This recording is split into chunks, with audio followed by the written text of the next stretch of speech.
నమస్కారం. ఈరోజు నేను ఎమ్మెల్సీ అండి, వరదు కళ్యాణి నా పేరు. నేను ఇక్కడ భరత్ గారు, ఎక్స్-ఎంపీ గారు, శ్యామ్లా గారు, ఇక్కడ మిగతా మా వైఎస్ఆర్ కాంగ్రెస్ పార్టీ నాయకులందరూ కలిపి ఆ అమ్మాయిని చూడడం జరిగింది.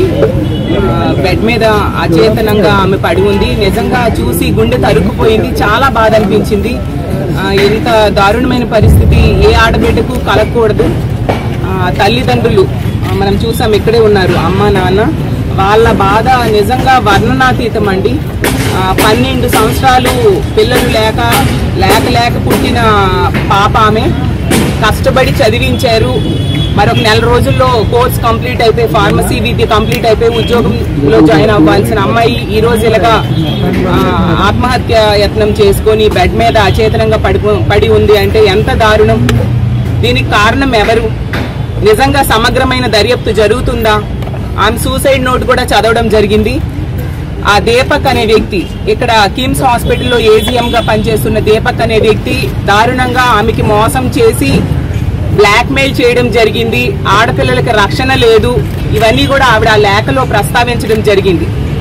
ఎంత దారుణం. ఆమె బాధ ఆ లేఖలో ప్రతి అక్షరంలో కూడా కనిపిస్తూ ఉంది. అంత దారుణంగా వేధించి ఈరోజు ఆమె ఈ ఆత్మహత్యాయత్నం చేసుకోవడానికి కారకుడయ్యాడు ఆ దీపక్ అనే వ్యక్తి. దీనికి సరైన స్పందన ప్రభుత్వం గాని, పోలీసులు గాని, హాస్పిటల్ యాజమాన్యం గాని ఉందా నేను అడుగుతూ ఉన్నాను. విద్యార్థి సంఘాలు ధర్నాలు చేస్తే, అలాగే మా ఇన్ఛార్జ్ గారైన భరత్ గారు దీని మీద మాట్లాడితే అప్పుడు కొంచెం స్పందించి కేసు పెట్టడం జరిగింది. ఇంత దారుణమా, ఇంత నిర్లక్ష్యమా ప్రభుత్వానికి? ఆడపిల్లలకి రక్షణ లేదా? ఈ ఆంధ్రప్రదేశ్ రాష్ట్రంలో చూస్తూ ఉంటే అడుగడుగునా ఏదో ఒక సంఘటన మనం చూస్తూ ఉన్నాం. ఆ పాప విషయంలో మనకి క్లియర్ గా ఇన్వెస్టిగేషన్ సరిగ్గా జరగట్లేదు అనేది అర్థమవుతుంది. ఇదే హాస్పిటల్లో ఆమె ఆ ఇంజెక్షన్ చేసుకుంది. సీసీటీవీ ఫుటేజ్ ఇప్పటికి కూడా ఇవ్వట్లేదు తల్లిదండ్రులకి. ఇస్తే ఏం జరిగిందో తెలుస్తుంది కదా. ఆ మెడిసిన్ కూడా చాలా డేంజరస్ మెడిసిన్ అంట. అది వాళ్ళంతటి వాళ్ళు ఇచ్చుకోలేరని చాలా మంది డాక్టర్స్ చెప్పడం జరిగింది. మరి వేరే వ్యక్తులు చేశారా? ఇది నిజంగా ఆమంతగా ఆమె చేసుకుందా? వేరే వాళ్ళు ఆమెని చంపడానికి ఇలా చేశారా? ఇవన్నీ బయటకు రావాలంటే సీసీటీవీ ఫుటేజ్ బయటకు రావాలి కదా. ఇందాకే వాళ్ళ తల్లి గారు చెప్పడం జరిగింది, ఆమె రూమ్మేట్స్ ని కూడా ఇంతవరకు కూడా ఎవరితో మాట్లాడనివ్వట్లేదు అనేసి. ఎంత దారుణం. నిజాలు ఎలా బయటకు వస్తాయి? ముఖ్యమంత్రి గారు ఉన్నారు, డిప్యూటీ సీఎం గారు ఉన్నారు, హోమ్ మినిస్టర్ గారు ఒక మహిళ ఉన్నారు. దీని మీద ఇంత 10 రోజులైంది. 23వ తేదీ జరిగింది, ఈ రోజు 1వ తేదీ. ఏమి స్పందించారు వాళ్ళు? మొన్ననే ముఖ్యమంత్రి గారు పోలవరం చూడడానికి వచ్చారు.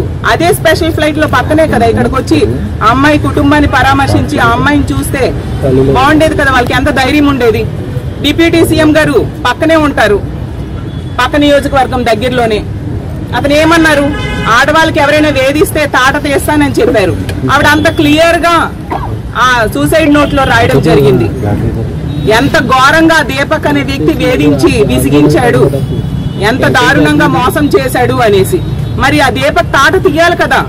అంటే టీడీపీ వ్యక్తి, టీడీపీ సింపథైజర్ అయితే వాళ్ళని ఇంక ఏమీ వీళ్ళు దండించరా? బాధితులకు న్యాయం చేయరా?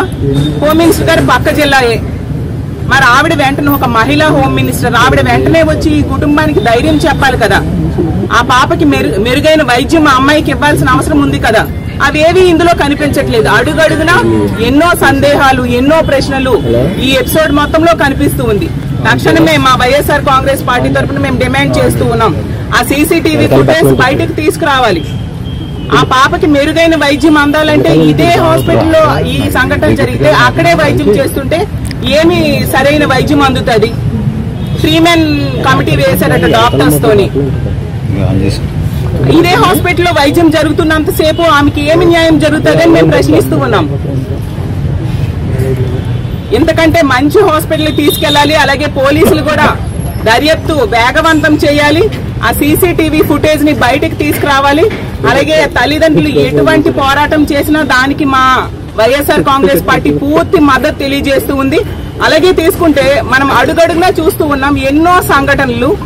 టీడీపీ వ్యక్తులు దీనికి కారకులు అయితే ప్రతి దగ్గర కూడా అక్కడ వాళ్ళని రక్షించడానికే ఈ ప్రభుత్వం ప్రయత్నిస్తూ ఉండే పరిస్థితి మనం ఎన్నో సంఘటనల్లో చూసాం.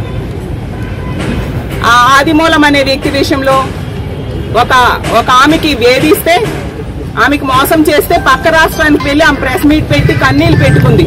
కానీ ఎటువంటి కేసులు ఏమీ లేవు.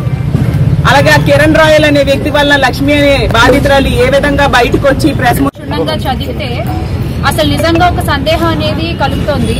ఇది నిజంగా ఆత్మహత్యాయత్నమా లేకపోతే హత్యాయత్నమా అని. ఎందుకంటే ఆ ఇంజెక్షన్ ఏదైతే అంజలి అనే అమ్మాయి తీసుకుందో అది సెల్ఫ్ గా ఎవరు తీసుకోలేరు అనే విషయం భరత్ గారు చాలా మంది డాక్టర్స్ తో మాట్లాడుకుంటే ఆయనకు తెలిసిన విషయము. అండ్ అది నిజంగానే సెల్ఫ్ గా తీసుకుంటే కాసేపటికి అది ప్యారలైజ్ అయిపోతుంది బాడీ అంతా. సో అది తీసుకోలేరట. మరి అలాంటిది 10 ml ఆ అమ్మాయి ఎలా తీసుకుంది, లేదా అమ్మాయికి ఎవరైనా ఇంజెక్షన్ ఇచ్చారా? ఇలాంటి అనుమానాలు అయితే నాకు లేక ఫ్యామిలీతో మాట్లాడిన తర్వాత నాకు కలుగుతున్నాయి. అసలు ఈ విషయం మీద పూర్తిగా ఆ అమ్మాయిని పరామర్శించాలని, వాళ్ళ కుటుంబాన్ని పరామర్శించాలని ఇవాళ మా ఎమ్మెల్సీ గారు, రాష్ట్ర మహిళా అధికార అధ్యక్షులు వరద కళ్యాణి గారు కానీ, అలాగే బార్గాని భరత్ గారు కానీ, ఎక్స్ఎంపీ అండ్ ఇక్కడ ఇన్ఛార్జ్, సో వాళ్ళ ఇనిషియేటివ్ తీసుకుని నేను కానీ ఇక్కడికి రావడం జరిగింది. ఒకసారి ఆ తల్లిదండ్రుల మొహాలు చూడండి. 12 ఏళ్ల తర్వాత ఒక పాప పుడితే, ఆ పాపకి ఇలా జరిగితే ఆ తల్లిదండ్రుల పరిస్థితి ఎలా ఉంటుంది? అసలు ఈ పెద్ద మనిషి ఆయన కళ్ళలో చూసి నేను మాట్లాడలేకపోతున్నాను నిజంగా. అంటే ఏం చెప్పాలనుకుంటున్నారు ఈ కూటమి ప్రభుత్వం నాకు అర్థం కాదు. వీళ్ళు అధికారంలోకి వచ్చిన ఈ ఏడాది కాలంలో అడుగడుగున రాష్ట్రంలో ఏదో ఒక మూల ప్రతిరోజు ఏదో ఒక అఘాయిత్యం జరుగుతూనే ఉంటుంది. ఏమన్నంటే మాకు మహిళలంటే అపారమైన గౌరవం, మీ మహిళా సంక్షేమం చాలా చేస్తాము, మా ప్రభుత్వం మహిళా సంక్షేమం కోసం మాట్లాడుతుంటారు. సంక్షేమ సంగతి దేవుడేరుగా. ముందు ఇలాంటి తల్లిదండ్రులకు ధైర్యాన్ని ఇవ్వండి. వాళ్ళ ఆడపిల్లలు బయటకు వచ్చి ఎక్కడికి ఏం చేసినా కూడా మళ్ళీ క్షేమంగా ఇంటికి తిరిగి వస్తారన్న ధైర్యాన్ని మీరు ఇవ్వండి చాలు. ఒక పెద్ద మనిషి ఏమో చెప్తున్నారు నిన్న మొన్న, మాకు సత్తా లేదు అందుకనే మేము మా నాయకులు ఏం చెప్తే అది చేస్తాము అని చెప్తున్నారు. మీ పాలనలో సత్తా లేదన్న విషయం మాకు తెలుసు. మీరు చెప్పిన విషయం విన్నాక ఇలాంటి ప్రజలకు కూడా అర్థమైంది మీ పాలనలో సత్తా లేదన్న విషయం. కానీ ఇలాంటి విషయాల్ని చంద్రబాబు నాయుడు గారి దృష్టికి తీసుకెళ్లి, లేదా హోమ్ మినిస్టర్ మహిళా అధ్యక్షుడు ఉన్నారు ఆవిడ దృష్టికి తీసుకెళ్లి వాళ్ళని ఇక్కడికి తీసుకొచ్చి మీరు వీళ్ళతో మాట్లాడే సత్తా మీకు ఉంది కదా, అదైతే చేయగలరు కదా. కనీసం ఆ పనన్నా చేశారా మీరు? చూడండి పెద్ద మనిషి ఎలా అయిపోయారు. ఎవరు సమాధానం చెప్తారు? వాళ్ళ అమ్మగారు ఏమడుగుతున్నారు? మీరు న్యాయం చేయలేకపోతే, ప్రభుత్వం కనుక న్యాయం చేయలేకపోతే ఆ ఇంజక్షన్లు ఏవో మాకు కూడా ఇవ్వండి, 2 ఇంజక్షన్లు అని చెప్పి అడుగుతున్నారు. ఇదా ప్రజలకు మీరు ఇచ్చే ధైర్యం? గత ప్రభుత్వంలో జగన్మోహన్ రెడ్డి గారు మహిళల పట్ల ఎంత శ్రద్ధ చూపించారు, వాళ్ల క్షేమం కోసం, వాళ్ళకి ధైర్యం కల్పించడం కోసం ఏ చట్టాలు తీసుకొచ్చారు, ఏ యాప్ తీసుకొచ్చారు మనందరికీ తెలుసు. ఆయన రోడ్డు మీదకి వస్తే అరచేతిలో హారతులు ఇచ్చారు. ఈ రోజున మీరు రోడ్ల మీదకి వస్తే హాయి కూడా చెప్పరు ఎవరు. అలాంటి పరిస్థితి మీరే క్రియేట్ చేస్తున్నారు. ఆ దీపక్ అనే వ్యక్తికి ఎందుకు మీరు ఇంకా ఆయన వెనకేసుకుని వస్తున్నారు? ఎందుకని? ఆయన గురించి ఎంక్వైరీ చేస్తే అంజలి విషయం అనే కాదు, ఇతరు చాలా మంది ఆడపిల్లల్ని కూడా ఆయన ఇలాగే వేధిస్తున్నారన్న విషయం బయటపడింది. ఎందుకు అలాంటి వ్యక్తి కొమ్ము కాస్తున్నారో నాకు అర్థం కావట్లేదు. దయచేసి ఇప్పుడైనా సరే అధికార ప్రతినిధి గారు, మీరిద్దరు కూడా ఇవాళ మహిళలు ఇక్కడికి వచ్చి అమ్మాయి అంజలి కుటుంబ సభ్యులకి ధైర్యం చెప్పడానికి ఇక్కడికి రావడం జరిగింది. నేను ఒక మాట అయితే క్లియర్ గా చెప్తున్నానండి, ఇక్కడ రాజకీయాలు చేయడానికి ఎవ్వరు రాలా. ఒకటే అంశం చెప్తాను, ఇవాళ ఒక మహిళకి అంజలికి ఇంత అన్యాయం జరిగితే ముఖ్యమంత్రి గారు స్పందించారా? డిప్యూటీ సీఎం గారు స్పందించారా? హోంమంత్రి గారు స్పందించారా? కనీసం ట్వీట్ అయినా చేశారా? ఇంత ఘటన జరిగి ఒక దీపక్ అనే ఒక వ్యక్తి గురించి, ఒక కిమ్స్ హాస్పిటల్లో పనిచేసే వ్యక్తి గురించి అతను డైరెక్ట్ గా ఇంజక్షన్ తీసుకున్నాడని చెప్తా ఉన్నప్పుడు ఆ ఇంజక్షన్ ఆ అమ్మాయి తీసుకుంది, సూసైడ్ నోట్ రాసుకుంది క్లియర్ గా. మరి ఏం యాక్షన్ తీసుకున్నారండి? దానిపైన ఇంకా పూర్తి స్థాయి సమగ్రమైన విచారణ జరగాలి. Point number 1. రెండో అంశంకి వచ్చేసరికి ఇవాళ క్లియర్ గా నేను ఒక్కటే అంశం చెప్తున్నా, మెరుగైన డాక్టర్స్ ని తీసుకొచ్చి అమ్మాయి హెల్త్ కండిషన్ చెప్పండి. గవర్నమెంట్ మీరు తీసుకుని వచ్చి ఒక టీమ్ ఆఫ్ డాక్టర్స్ వేసినా ఇక్కడ ఉన్న డాక్టర్స్, ఇక్కడ ఉన్న మేనేజ్మెంట్ ఏం చెప్తారో అదే చెప్తారు. ఒక ఎక్స్పర్ట్ ని హైదరాబాద్ నుంచి కానీ బాంబే నుంచి కానీ తీసుకుని వచ్చి అమ్మాయి హెల్త్ పొజిషన్ ఏంటని చెప్పండి, చెప్పి ఒక క్లారిటీ ఇవ్వండి. రెండో అంశము సీసీ ఫుటేజెస్ ని బయటికి ఇవ్వండి. అసలు ఏం జరిగిందో సమగ్రమైన విచారణ జరపాలి. ఇప్పుడే శ్యామ్లా గారు చెప్పినట్టు కూడా ఇంజక్షన్ ఆమె తీసుకుందా లేకపోతే ఎవరైనా ఆ వైల్ ఇచ్చారా, దానిపైన కూడా అనుమానాలు ఉన్నాయి.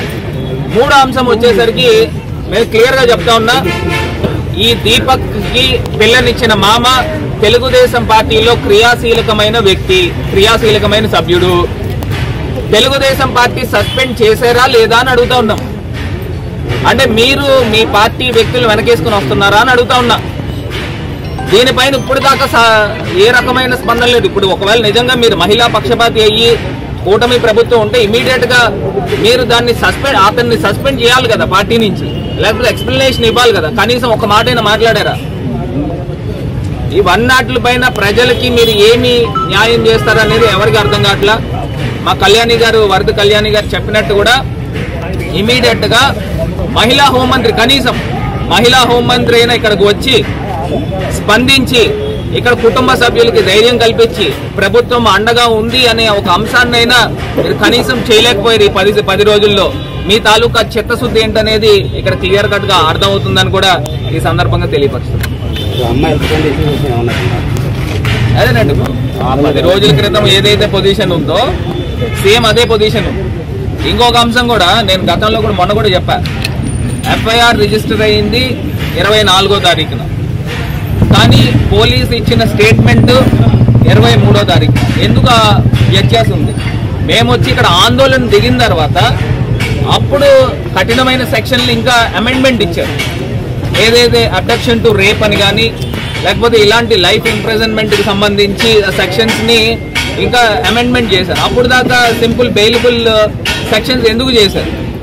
ఇప్పుడు ఆ నిందితుడు ఇక్కడ ఇదే హాస్పిటల్లో వైల్ ఇచ్చాడా లేకపోతే అమ్మాయి తీసుకుందా, ఇదే హాస్పిటల్లో సంఘటన జరిగినప్పుడు ఖచ్చితంగా సీసీ ఫుటేజ్లు అనేది తల్లిదండ్రులకు ఇవ్వాల్సిన అవసరం ఉంది.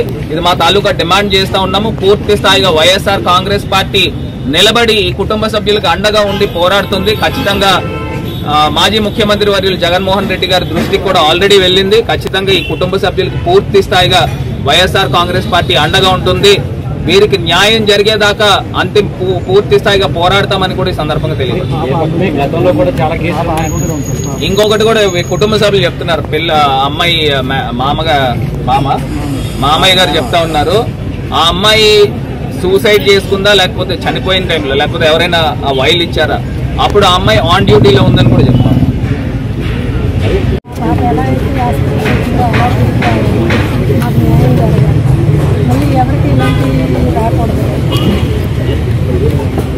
అండ్ మీరు ఇంతవరకు ఏమైనా ఇబ్బంది పడ్డానే ఉందా? ఇప్పటి వరకు తీసుకురాలేదు, ఏమీ చెప్పట్లేదు. ఒకరోజు పాప పరిస్థితి బాగానే ఉంటుందంటున్నారు, మళ్ళీ మరొక రోజు బాగుంటుంది మీ పాప పరిస్థితి అని చెప్పి ఏం చేయాలో మాకు అర్థం కావట్లేదు. ఎక్కడికైనా మెరుగైన ఎటువంటి ఎక్కడికి తీసుకెళ్ళి ఇక్కడే ఎటువంటి ఎక్కడైనా అదే ముందు అదే వైద్యం మెరుగ్గా ఉండాలని అంటున్నారు. మనకేం విషయం కాదు చెప్పేది మనం శిక్ష పడాలి, ఆ పాపకి న్యాయం జరగాల, ఆ పాపని హాస్పిటల్లో చెంచాలండి.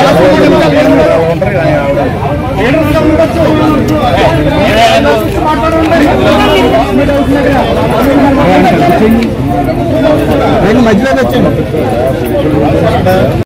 ఏమి నార్మల్ స్టూడెంట్ కాదు, తను స్టార్టింగ్ ఫస్ట్ ఇయర్ నుండి 6th ఇయర్ వరకు తను బ్రిలియంట్ అండ్ ఫస్ట్ ర్యాంకర్ కూడా. అలాంటిది ఇంకో 2 months లో ఇంటర్న్షిప్ అయిపోయి గోల్డ్ మెడల్ తీసుకునే అమ్మాయి ఇంతలా తిరిగి పని చేస్తుందని అసలు ఎవరు నమ్ముతారండి? తనంతా అయితే తను తీసుకోదు. వేరే వాళ్ళు ఎవరైనా ఇన్ఫ్లుయెన్స్ చేసి ఉండొచ్చు, లేదంటే వేరే వాళ్ళు ఎవరైనా చేసి ఉండొచ్చు. అండ్ 6 years అయింది. తన రూమ్ లో మాకు ఒక్క పేపర్ కూడా దొరకలేదు. అంటే మాకు ఇంటర్న్షిప్ లో కేస్ షీట్స్ అనేవి ఉంటాయి, ప్రొఫైల్ ఫార్మ్స్, అలాంటిది ఒక్క కేస్ షీట్ కూడా దొరకలేదు తన రూమ్ లో. మాకు ముగ్గురు అన్ని ఏమయ్యాయో కూడా తెలియదు అసలు. ఆ డైరీలో హ్యాండ్ రైటింగ్ ఎక్కడ టాలీ చేస్తామో అని చెప్పి తన రూమ్ లో ఉన్న పేపర్స్ అన్ని కూడా మిస్ చేశారు.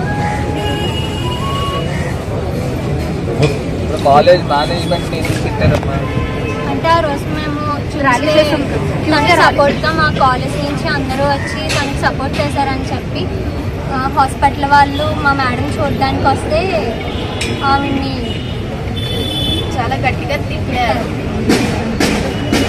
బ్యాడ్ వర్డ్స్ కూడా యూజ్ చేశారు. మా కాలేజ్ వికాస్ కాలేజ్ ఒక స్టూడెంట్కి అలా అయిన తర్వాత ఏ మేనేజ్మెంట్ మాత్రం సైలెంట్గా ఉంటుందండి. ఆ మాత్రం కూడా చేయకపోతే ఇంకా కాలేజ్లో చదువుకున్నందుకు మాకు విలువ ఉండదు కదా. సో దేనిపై వాళ్ళు మాకు అంతగా ఇచ్చారు, సపోర్ట్ చేశారు. అందులో తప్పేముంది? వాళ్ళు మా ప్రిన్సిపల్ మేడంని ఎందుకు అలా తిట్టారు?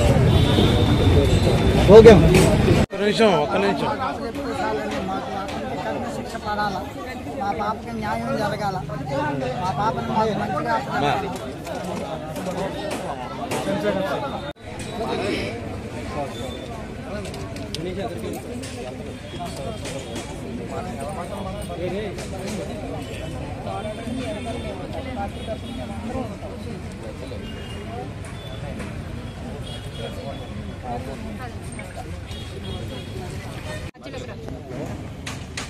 కాలేజ్ మేనేజ్మెంట్ కూడా మాకు సపోర్ట్ ఉంది, ఆ స్టూడెంట్ కాబట్టి. అండ్ నేను తన ఫ్రెండ్ని, ప్రిన్సిపల్ మేడంని కూడా చాలా తిట్టారు ఆ రోజు. తిట్టి మీరెందుకు సపోర్ట్ చేస్తున్నారు, వాళ్ళకి లేనిది మీకెందుకు అని చెప్పి మా ప్రిన్సిపల్ మేడంని కూడా హాస్పిటల్ మేనేజ్మెంట్ వాళ్ళు అన్నారు. మేము వెళ్ళడం జరిగింది హాస్పిటల్ కూడా వాళ్ళది అనేసి. అంటే టీడీపీ వాళ్ళకి వీళ్ళు రక్షించేస్తారు అనమాట ప్రభుత్వం. మేనేజ్మెంట్ వాళ్ళు మా ప్రిన్సిపల్ మేడం వస్తే మీకెందుకు, వాళ్ళకి లేని మీరే పిల్లల్ని తీసుకెళ్తున్నారు అని చెప్పి మా మేడం చాలా తిట్టారండి. పిల్లల మీద కూడా కేసులు పెట్టారు. మెరుగైన వైద్యం వాళ్ళు కోరుకుంటున్నారు, ఆ పాపని తిరిగి మాకు ఇవ్వండి అనేసి. మెరుగైన వైద్యం అందించి ఆ పాప మళ్ళీ తిరిగి వచ్చేట్టుగా చేయాల్సిన బాధ్యత ప్రభుత్వం మీద అలాగే పోలీసుల మీద కూడా ఉందని తెలియజేస్తున్నాను. అలాగే మా పార్టీ తరఫున ఈ కుటుంబం ఎటువంటి పోరాటం చేసినా దానికి పూర్తి మద్దతుగా మేము ఉంటామని కూడా తెలియజేస్తున్నాను. అలాగే మా భరత్ గారు వెంటనే స్పందించి దీని మీద మాట్లాడడం జరిగింది. అప్పుడు కొంచెం చలనం వచ్చింది. దయించి ఆ సీసీటీవీ ఫుటేజ్ బయట పెట్టండి, ఆ అమ్మాయికి న్యాయం చేయండి అని మేమందరం కూడా ఈ ప్రభుత్వాన్ని డిమాండ్ చేస్తూ ఉన్నాము.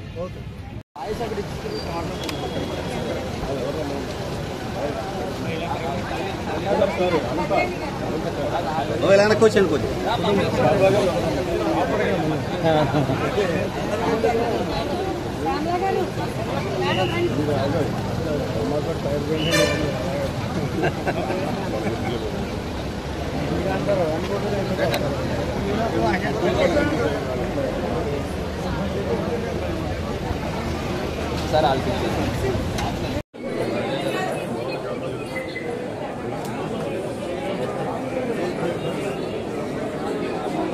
వీళ్ళందరూ